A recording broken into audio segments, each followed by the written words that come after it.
नसरापूर प्रकरणामधील चिमुकलीवरती काल रात्री उशिरा अखेर अंत्यसंस्कार करण्यात आले। चिमुकलीला न्याय द्या, नराधमाला फाशीची शिक्षा द्या अशी मागणी करत काल पुण्याच्या नवले पुलावरती जोरदार आंदोलन करण्यात आलं। आंदोलकांची समजूत काढण्याचा प्रयत्न हा निष्फळ ठरल्यानंतर पोलिसांनी बळाचा वापर करत नवले पूल वाहतुकीसाठी मोकळा केला। आंदोलकांनी साधारण 4 तास नवले पूल हा रोखून धरलेला होता। आता या मार्गावरील वाहतूक देखील पूर्वपदावरती आली आहे। भोर तालुक्यामधील नसरापूरमध्ये 1 मेला एका 4 वर्षांच्या चिमुकलीवरती 65 वर्षीय नराधमानं अत्याचार करून तिची हत्या केली। या प्रकरणी पुणे शिवाजीनगर कोर्टानं आरोपी भीमराव कांबळेला 7 मे पर्यंत पोलीस कोठडी सुनावली आहे।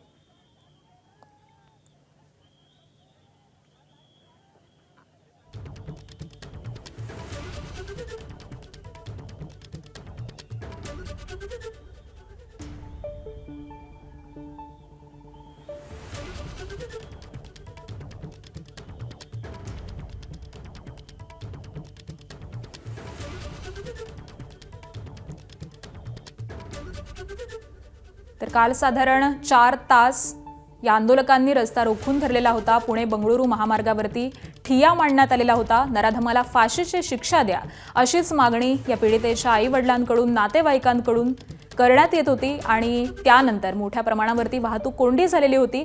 तब्बल 4 तास हा महामार्ग ठप्प झालेला होता आणि वाहतूक कोंडीमुळे पोलिसांनी अखेर बळाचा वापर केला आणि या सगळ्याच आंदोलकांना हटवून वाहतूक ही पूर्वपदावरती आणलेली आहे। त्यानंतर या पीडितेच्या मृतदेहावरती अंत्यसंस्कार हे देखील पार पडलेले आहेत। मात्र संतप्त अशा प्रतिक्रिया ह्या सातत्यानं उमटतायत। ज्या गावामध्ये ही घटना घडली त्या गावी देखील काल मोठ्या प्रमाणावरती आंदोलन करण्यात आलेलं होतं आणि त्यानंतर पुन्हा एकदा संध्याकाळच्या सुमारास ज्यावेळी या चिमुकलीवरती अंत्यसंस्कार केले जाणार होते त्याआधीच ॲम्ब्युलन्स ही रस्त्यामध्ये आडवी लावून या ठिकाणी या आंदोलकांनी ठिय्या मांडला आणि मुख्यमंत्र्यांनी आमच्याशी बोलावं, लेखी तसं लिहून द्यावं की या नराधमाला योग्य ती शिक्षा होईल अशी मागणी त्यांच्याकडून करण्यात येत होती।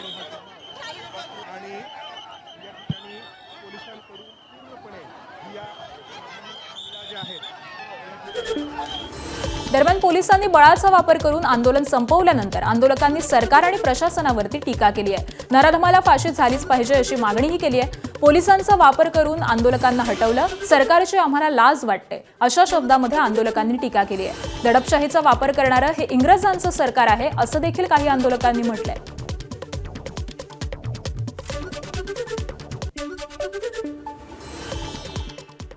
आम्हाला लाज वाटतेय की भाजपचं सरकार आम्ही आमचं म्हणून सरकार म्हणून निवडून दिलं आणि या सगळ्या गोष्टींचा पोलिसांचा गैरवापर करून पळाचा गैरवापर आणि चुकीच्या पद्धतीने इथून पब्लिकला विषय होता।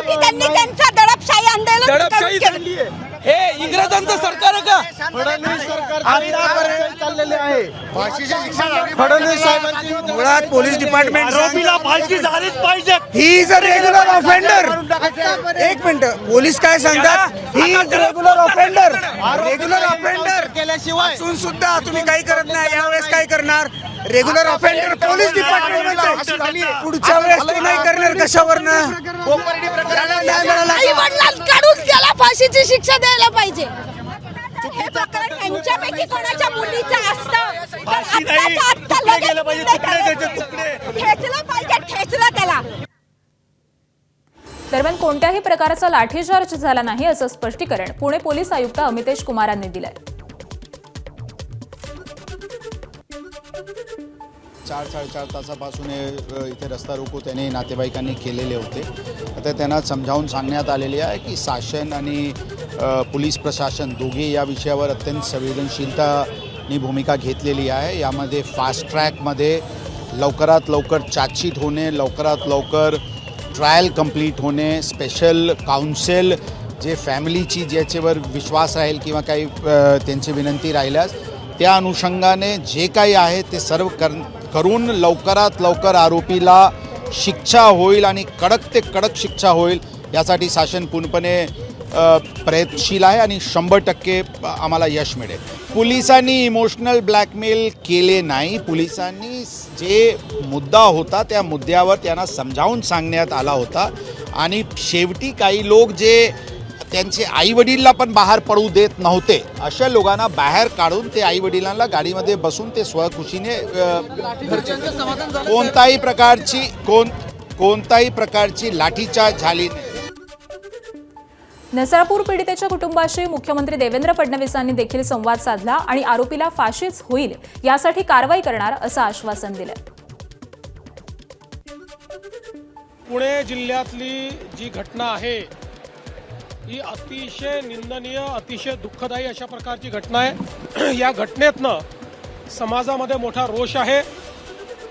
सगळ्यांनाच या घटनेमुळे त्या मुलीच्या बद्दल, त्यांच्या परिवाराबद्दल प्रचंड हळहळ वाटते. आरोपीला अटक तर केलीच आहे, पण मी आश्वस्त करू इच्छितो की फास्ट ट्रॅक कोर्टामध्ये हा संपूर्ण हे प्रकरण आम्ही नेऊ. स्पेशल त्या ठिकाणी फास्ट ट्रॅक कोर्ट तयार करायला आम्ही हायकोर्टाला विनंती करू. स्पेशल पब्लिक प्रॉसिक्युटर देऊन कमीत कमी वेळात या नराधमाला मृत्यूदंडाची शिक्षा झाली पाहिजे अशी मागणी कोर्टापुढे आम्ही करणार आहोत. नसरापूरमध्ये चिमुकलीवरील लैंगिक अत्याचार आणि हत्या प्रकरणाची राष्ट्रीय महिला आयोगानं देखील दखल घेतलेली आहे. हे कृत्य केवळ घृणास्पद नाही तर बालकांच्या मूलभूत अधिकारांचं उल्लंघन असून समाजाच्या सुरक्षा यंत्रणेवरती प्रश्नचिन्ह उपस्थित करतं असं महिला आयोगानं म्हटलंय. तर या प्रकरणामध्ये राष्ट्रीय बालहक्क संरक्षण आयोगानं दखल घेऊन तपासावरती देखरेख ठेवण्याचं आवाहन देखील महिला आयोगानं केलेलं आहे. पीडित कुटुंबाला त्वरित आर्थिक सहाय्य आणि नुकसान भरपाई मिळावी, पॉक्सो कायद्याअंतर्गत दोषारोप पत्र दाखल व्हावं आणि फास्ट ट्रॅक कोर्टामध्ये जलद गतीनं सुनावणी व्हावी असा आग्रह आयोगानं धरलाय. पुणे जिल्ह्यामधील नसरापूरमध्ये घडलेली अत्याचाराची घटना ताजी असताना चाकणमध्ये देखील अशीच एक धक्कादायक घटना समोर आली आहे. चाकणमध्ये एका 3 वर्षांच्या चिमुकल्यावरती 16 वर्षीय तरुणानं अत्याचार केले. या घटनेनंतर या तरुणानं चिमुकल्याची गळा चिरून हत्या केलेली आहे. या घटनेनंतर चाकणमध्ये एकच खळबळ उडाली आहे. दरम्यान पोलिसांनी 16 वर्षांच्या अल्पवयीन आरोपीला ताब्यात घेतलंय. हा आरोपी मूळचा बिहारचा रहिवासी आहे, तर मृत्यू झालेल्या चिमुकल्याचं कुटुंब मूळचं मध्य प्रदेशमधील आहे. कामानिमित्त ते चाकण परिसरामध्ये वास्तव्यास होते आणि दरम्यान पोलिसांनी आता या प्रकरणामध्ये कसून चौकशी सुरू केली.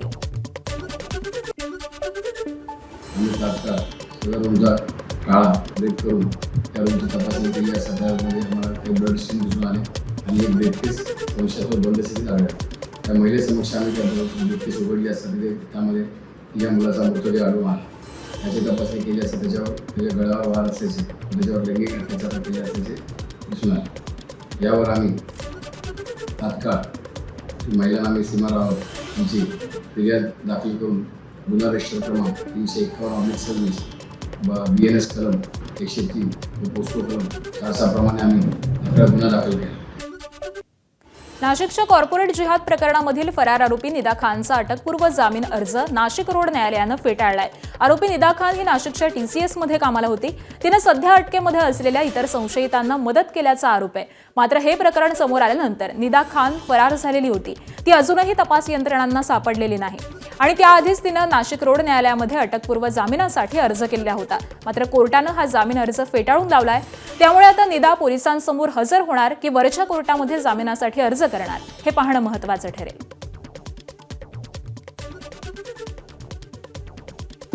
निदा खानचा अंतर्गत नाही, फायनलीच जामीन अर्ज नामंजूर झालेला आहे. त्यामुळे आता तिच्या घरची लोक जे संपर्कात होते त्यांच्या निर्णयाने हायकोर्टात जाण्याची शक्यता आहे.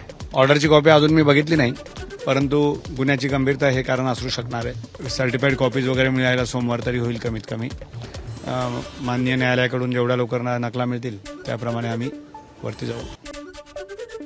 मुंबई उपनगरातील मुलुंडमध्ये फेरीवाल्यानं दुसऱ्या फेरीवाल्यावरती भर रस्त्यामध्ये हल्ला केलाय. या हल्ल्यामध्ये गंभीर जखमी झालेल्या संतोष बिंद याचा उपचारादरम्यान मृत्यू झालाय. पोलिसांनी आरोपी राकेश धिवार याला अटक केलेली आहे. संतोष बिंदचा आपल्या पत्नीशी अनैतिक संबंध होता असा राकेश धिरारला संशय होता आणि तसंच संतोष बिंदने काही वक्तव्य करून आरोपीला चिथावणी देखील दिल्याचं समजतंय आणि याच वादामधून संतापाच्या भरामध्ये त्यानं संतोष बिंद याच्यावरती चाकून हल्ला केला. नंदुरबारच्या नवापूर परिसरामध्ये बर्ड फ्लूचा प्रादुर्भाव झालेला असून प्रशासनाकडून कलिंग ऑपरेशन सुरू आहे. 2 दिवसामध्ये 44,000 कोंबड्या आणि 20,000 अंडी नष्ट करण्यात आली आहेत. याशिवाय 44 टन पशुखाद्य देखील प्रशासनानं नष्ट केलंय. तर परिसरामध्ये सतर्कतेचा इशारा देण्यात आलेला असून पोल्ट्री व्यावसायिकांमध्ये भीतीचं वातावरण आहे.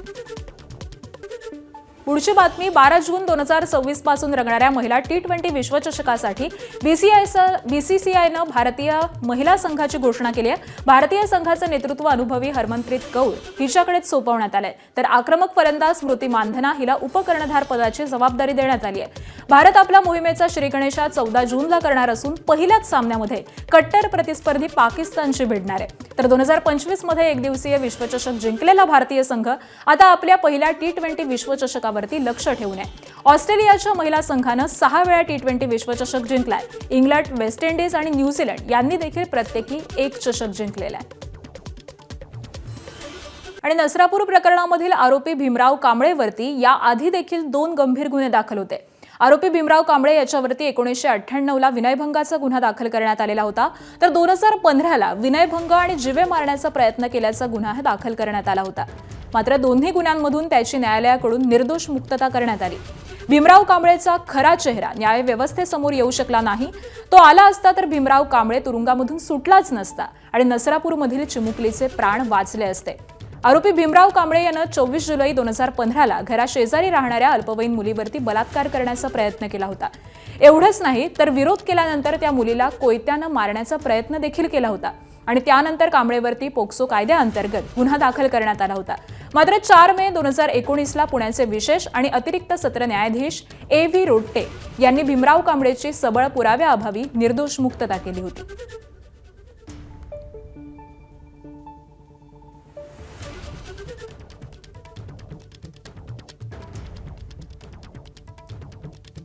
तर याआधी देखील अशाच पद्धतीचे 2 गंभीर गुन्हे या नराधमावरती दाखल असल्याचं कळत आहे. दरम्यान उपमुख्यमंत्री एकनाथ शिंदेंनी या प्रकरणावरती एबीपी माझाला फोनवरून नेमकी काय प्रतिक्रिया दिली आहे ती देखील ऐकूयात.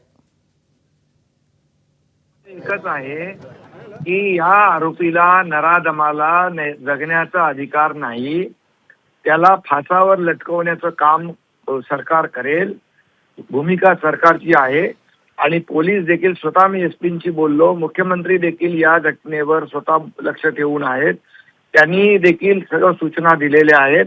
यामध्ये आता एकच आपल्या सगळ्यांचं टार्गेट असलं पाहिजे, जो नराधम आरोपी आहे तो त्याला कठोर शिक्षा देऊन त्याला फासावर लटकवणं, त्याच्या वृत्तीला ठेचून काढणं, अशी वृत्ती गाडून टाकणं, अशा प्रकारची भूमिका सरकारची आहे. यासाठी जे जे काही करावं लागेल ते सरकार पूर्ण करेल. मुंबई नाशिक महामार्गावरती खारेगाव इथं असलेला टोल नाका 2017 साली बंद करण्यात आला. मात्र आता समृद्धी महामार्गावरती जोडण्यासाठी आमने ते ठाणे असा 10 पदरी रस्ता तयार करण्यात आल्यामुळे पुन्हा एकदा खारेगाव इथं टोल नाक्याची उभारणी ही सुरू करण्यात आलेली आहे. त्यामुळे ठाणे, कल्याण, भिवंडी, नवी मुंबई आणि मुंबईकडे येणाऱ्या प्रवाशांना पुन्हा एकदा भुर्दंड सहन करावा लागणार आहे. या निर्णयाला मनसेनं विरोध केलाय. काहीही झालं तरी टोल नाका उभारू देणार नाही असा पवित्रा मनसेनं घेतलेला आहे. तर टोलच्या नावाखाली सरकार सामान्यांची लूट करतोय. टीका मनसे नेते अविनाश जाधव यांनी अशा पद्धतीची केलेली आहे आणि त्यामुळे पुन्हा टोल नाका संघर्ष हा पेटण्याची शक्यता आहे. तुम्ही जेवढे रस्ते बनवताय त्या प्रत्येक रस्त्याला जर टोल लावणार असाल तर मग टॅक्स मध्ये येणाऱ्या पैशाचं तुम्ही काय करणार आहात? तुम्ही सगळे मोठे मोठे टोल उभे करता आणि त्यातनं लोकांकडनं फक्त पैसे ओरबटण्याचं काम करतात.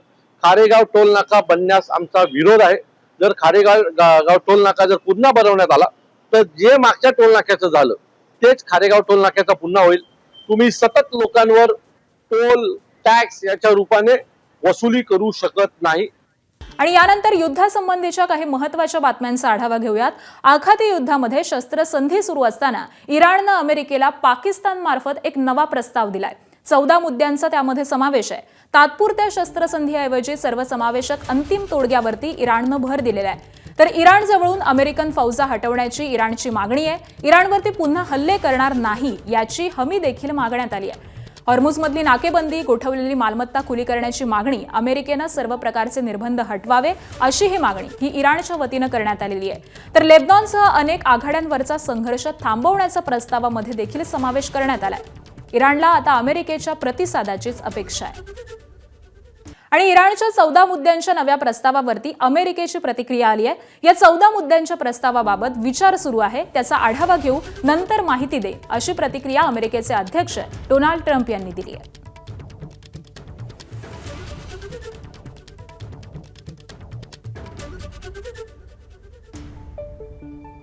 आणि इस्रायल आणि लेबनॉनमध्ये शस्त्रसंधीमध्ये देखील हल्ले हे सुरूच असल्याचं दिसतंय. इस्रायलच्या हल्ल्यांमध्ये 41 लोकांचा मृत्यू झालाय. इस्रायलकडून 24 तासांमध्ये लेबनॉनवरती 50हून अधिक हल्ले करण्यात आलेत. तर हिजबुल्लाह दहशतवाद्याच्या ठिकाणांवरती वेचून हे हल्ले करण्यात येत आहेत. यंदाच्या IPLमध्ये मुंबई इंडियन्सच्या पराभवाची मालिका ही सुरूच आहे. चेन्नई सुपर किंग्स विरुद्ध झालेल्या सामन्यामध्ये मुंबईचा पराभव झालाय. या सामन्यामध्ये प्रथम फलंदाजी करण्यासाठी आलेल्या मुंबई इंडियन्सनं 20 षटकांअखेर 159 धावा केलेल्या होत्या. तर या धावांचा पाठलाग करताना कार्तिक शर्मा आणि ऋतुराज गायकवाडनं दमदार अर्धशतकी खेळी केली आहे. आणि CSKनं मुंबईवरती 8 विकेट्सनं विजय मिळवला. तर या सामन्यामध्ये मुंबईनं नाणेफेक जिंकून प्रथम फलंदाजी करण्याचा निर्णय घेतलेला होता. प्रथम फलंदाजी करताना मुंबईला सुरुवातीलाच मोठा धक्का बसला. विल जॅक्स 1 धाव करून माघारी परतला आणि त्यानंतर रिकल्टननं 37 धावांची खेळी केली. तर नमन धीरनं 57 धावा केल्या. सूर्यकुमार यादवनं 21, तिलक वर्मानं 5, हार्दिक पांड्यानं 18 धावांची खेळी केली. तर रॉबिननं अवघ्या 5 धावांवरती तो माघारी परतला. मुंबईनं 20 षटकांअखेर 7 गडी बाद 159 धावा केलेल्या होत्या. तर चेन्नईच्या विजयानंतर आता गुणतालिकेमध्ये मोठा फेरबदल झाल्याचं पाहायला मिळतंय. चेन्नई सुपर किंग्सचा संघ 9 पैकी 4 सामने जिंकून 8 गुणांसोबत गुणतालिकेमध्ये 6व्या स्थानी पोहोचलाय. तर मुंबईचा संघ 9 पैकी 7 सामने गमावून गुणतालिकेमध्ये 9व्या स्थानी गेलाय.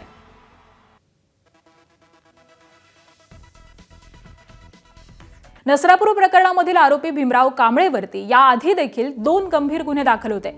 आरोपी भीमराव कांबळे याच्यावरती 1998ला विनयभंगाचा गुन्हा दाखल झालेला होता. तर 2015ला विनयभंग आणि जीवे मारण्याचा प्रयत्न केल्याचा गुन्हा दाखल करण्यात आला होता. मात्र दोन्ही गुन्ह्यांमधून त्याची न्यायालयामधून निर्दोष मुक्तता करण्यात आली. भीमराव कांबळेचा खरा चेहरा न्यायव्यवस्थेसमोर येऊ शकला नाही. तो आला असता तर भीमराव कांबळे तुरुंगामध्येच असता, तो सुटलाच नसता आणि नसरापूरमधील चिमुकलीचे प्राण वाचले असते. आरोपी भीमराव कांबळे यानं 24 जुलै 2015ला घराशेजारी राहणाऱ्या अल्पवयीन मुलीवरती बलात्कार करण्याचा प्रयत्न केला होता. एवढंच नाही तर विरोध केल्यावरती त्या मुलीला कोयत्यानं मारण्याचा प्रयत्न देखील केला होता. त्यानंतर कांबळेवरती पोक्सो कायद्याअंतर्गत गुन्हा दाखल करण्यात आला. मात्र 4 मे 2019ला पुण्याचे विशेष आणि अतिरिक्त सत्र न्यायाधीश AV रोट्टे यांनी भीमराव कांबळेची सबळ पुराव्याअभावी निर्दोष मुक्तता केली होती. आणि आज सगळ्या संदर्भामध्ये आपण अपडेट जाणून घेऊयात. आमचे प्रतिनिधी मिकी घई सध्या आपल्यासोबत आहेत. मिकी, खरं तर काल दिवसभर आपण या नागरिकांचा, तिथल्या नातेवाईकांचा संताप पाहिलेला आहे. खरं तर अतिशय योग्य असा हा संताप होता. परंतु त्यामध्ये भर पडली ती म्हणजे या नराधमावरती याआधी देखील 2 गुन्हे दाखल आहेत ही माहिती कळल्यानंतर. त्यामुळे आता या सगळ्याच अनुषंगानं नेमका पोलीस कसा तपास करतायत आणि या आरोपीवरती कठोरात कठोर कारवाई केली जाईल या अनुषंगाने नेमकी कशी पावलं उचलली जात आहेत? अगदी खरंय जे तू म्हणली. ज्या पद्धतीने काल सर्व नागरिकांकडून, त्या चिमुकलीच्या नातेवाईकांकडून ज्या पद्धतीने रोष व्यक्त केलं जात होतं ते अगदी खरं होतं. का तर या नरधामावर या अगोदर देखील अशाच पद्धतीचे 2 गुन्हे दाखल आहेत.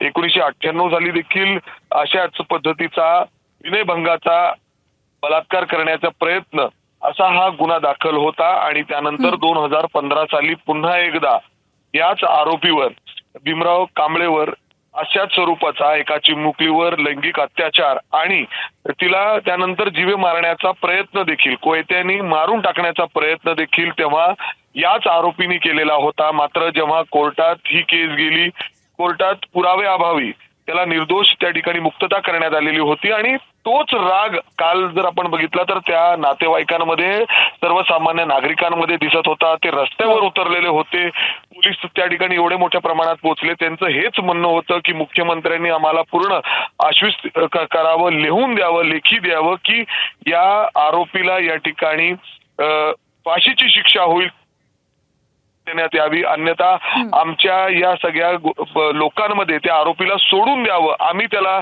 योग्य ती शिक्षा देतो, असं देखील या सगळ्या लोकांचं म्हणणं होतं. का तर हेच ते कारण होतं. कारण पुराव्याअभावी पुन्हा एकदा तो जर सुटला तर हे बिलकुल लोकांना सहन होणार नाही आणि तोच राग लोकांमध्ये दिसत होता. बघतोय आपण ज्या पद्धतीने काल रस्त्यावर लोक उतरलेली होती, आज सुद्धा अनेक लोक त्या चिमुकलीच्या घराच्या बाहेर त्या ठिकाणी जमलेली आहेत. राग या ठिकाणी व्यक्त होतोय. जसं लोकांना कळतोय की भीमराव कांबळे जो आरोपी आहे त्याच्यावर याच्या अगोदर देखील अशाच स्वरूपाचे 2 गुन्हे आहेत, त्यातून तो निर्दोष मुक्तता मिळालेली आहे. त्यामुळे आता मुख्यमंत्र्यांनी यामध्ये लक्ष घालावं, एक विशेष वकील यासाठी देण्यात यावं आणि जेणेकरून फास्ट ट्रॅक कोर्टमध्ये हा केस चालावी आणि तातडीने त्याला सक्त शिक्षा मिळावी, त्याला फाशीची शिक्षा मिळावी अशी देखील या ठिकाणी मागणी होतीये. अतिशय धक्कादायक आहे.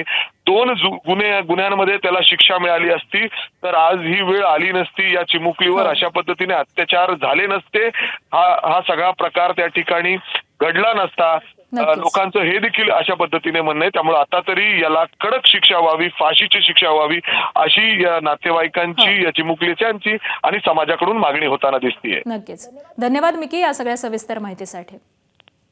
सोलापूरमध्ये प्लास्टिकच्या कारखान्याला भीषण आग लागलेली आहे. सोलापुरातल्या नई जिंदगी परिसरामध्ये ही घटना घडली आहे. पहाटे 4च्या सुमारास या प्लास्टिक कारखान्याला अचानकपणे आग लागली.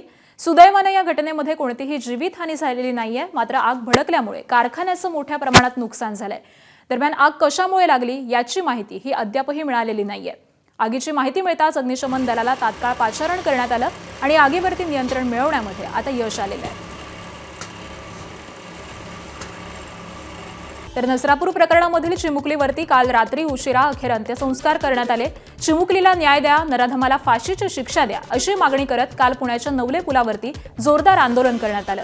आंदोलकांची समजूत काढण्याचा प्रयत्न निष्फळ ठरल्यानंतर पोलिसांनी बळाचा वापर करत नवले पूल वाहतुकीसाठी मोकळा केला. आंदोलकांनी साधारण 4 तास नवले पूल रोखून धरलेला होता. आता या मार्गावरची वाहतूक ही पूर्वपदावरती आलेली आहे. भोर तालुक्यामधील नसरापूरमध्ये 1 मेला एका 4 वर्षांच्या चिमुकलीवरती 65 वर्षीय नराधमानं अत्याचार करून तिची हत्या केली. या प्रकरणी पुणे शिवाजीनगर कोर्टानं आरोपी भीमराव कांबळेला 7 मे पर्यंत पोलीस कोठडी सुनावली आहे. भोंदूगिरी आणि फसवणूक प्रकरणामध्ये गेले 7 दिवस पोलीस कोठडीमध्ये असणारा मनोहर भोसले आणि त्याच्या 2 साथीदारांना आज माढा न्यायालयाकडून अखेर दिलासा मिळाला. सरकारी पक्षाकडून मनोहर भोसले आणि त्याच्या सहकाऱ्यांवरती संघटित गुन्हेगारीचे कलम वाढवलं आणि त्यामुळे पुन्हा पोलीस कोठडीची मागणी होणार अशी चर्चा होती. मात्र न्यायालयानं आरोपीचे वकील आणि टीम यांचं म्हणणं मान्य करत मनोहर भोसले आणि त्याच्या 2 सहकाऱ्यांना 15 मे पर्यंत न्यायालयीन कोठडी सुनावली आहे. आज अखेर माढा न्यायालयाने मनोहर भोसले आणि त्यांच्या सोबतचे 2 जे त्यांचे सहकारी होते यांना दिलासा दिलेला आहे. 15 मे पर्यंत त्यांना न्यायालयीन कोठडीमध्ये त्यांची रवानगी करण्यात आलेली आहे. मात्र आज ज्या घडामोडी घडल्या यामध्ये संघटित गुन्हेगारीचं कलम यावेळेला वाढवण्यात आलं होतं. त्यामुळं आता त्यांना जामिनासाठी माढ्यात न जाता बार्शी सत्र न्यायालयामध्ये जाऊन जामिनासाठी अर्ज करावा लागणार आहे. मात्र गेल्या 7 दिवसापासून पोलीस कोठडीत असलेले मनोहर भोसले आणि बाकीच्या दोघांना मात्र आता दिलासा मिळाल्यामुळं सोमवारी त्यांना जामीन मिळणार का काय हे पाहावं लागणार आहे. कॅमेरामन अजय देशपांडे सह सुनील दिवान, एबीपी माझा, माढा.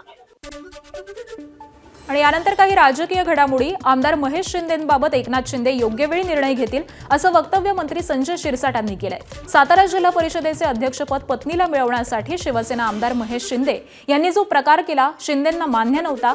त्या प्रकारानंतर आमदार शिंदेंना समजही देण्यात आलेली होती. तरी देखील त्यांचं स्टेटमेंट देणं हे काही बदललेलं नाहीये. त्यामुळे उपमुख्यमंत्री शिंदे हे त्यावरती लवकरच निर्णय घेतील असा दावा शिरसाटांनी केलाय. शिवसेना आणि राष्ट्रवादी काँग्रेसकडे बहुमत असताना देखील भाजपनं फोडाफोडी करून अध्यक्षपदी आपला सदस्य बसवला.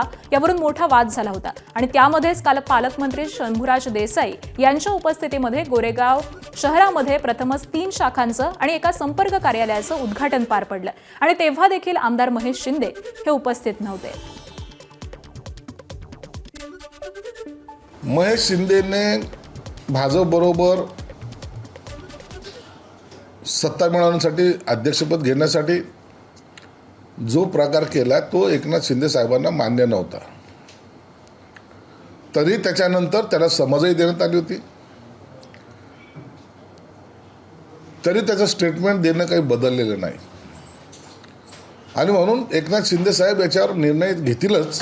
या पुढच्या आठवड्यामध्ये कदाचित त्यांना बोलून घेतलं जाईल, त्यांना विचारलं जाईल आणि जर अखेरला अंतिम काही कटू निर्णय घ्यायचा असेल तर तो एकनाथ शिंदे साहेब घेतील. आणि संजय शिरसाट यांच्या दाव्यावरती आमदार महेश शिंदे यांनी ही प्रतिक्रिया दिली आहे. पाहूयात. शिरसाटांनी असं एक वक्तव्य केलं की एकनाथ शिंदेनी तुम्हाला समज देखील दिला होता आणि त्यानंतर तुम्हाला सांगितलं होतं तरीही तुम्ही ऐकलं नाहीये आणि तुम्ही असंच वागताय, त्यामुळं तुमच्यावर कठोर कारवाई देखील करण्यात येईल असं देखील सांगितलंय. काय सांगा? मी पहिल्यांदा सांगितलं होतं तुम्हाला सगळ्यांना की ज्या दिवशी एकनाथ शिंदे साहेब मला बोलवणार त्या दिवशी मी जाणार. आज माझी भूमिका शिंदे साहेबांनी आधीही मांडलेली आहे आणि आताही मांडू शकतो. कठोर कारवाई करणार म्हणतायत संजय शिरसाट, त्याच्याबद्दल तुम्ही काय प्रतिक्रिया देत नाही? संजय शिरसाट हा माझा चांगला मित्र आहे, प्रेमातला दोस्त आहे. आम्ही एकत्र कामं केलेली आहेत, त्यामुळं आम्ही बसून ठरवू. आज 90% मतदारसंघाच्या ग्रामपंचायती आमच्या ताब्यात आहेत आणि सगळे कार्यकर्ते आता समोर उपस्थित होते. काही जण असतील, काही अडचण नाही, आम्ही बसून चर्चा करू. दरम्यान आम्ही महेश शिंदेंसोबत आहोत, त्यांना एकटं पडू देणार नाही अशी प्रतिक्रिया भाजपचे नेते जयकुमार गोरेंनी दिली आहे.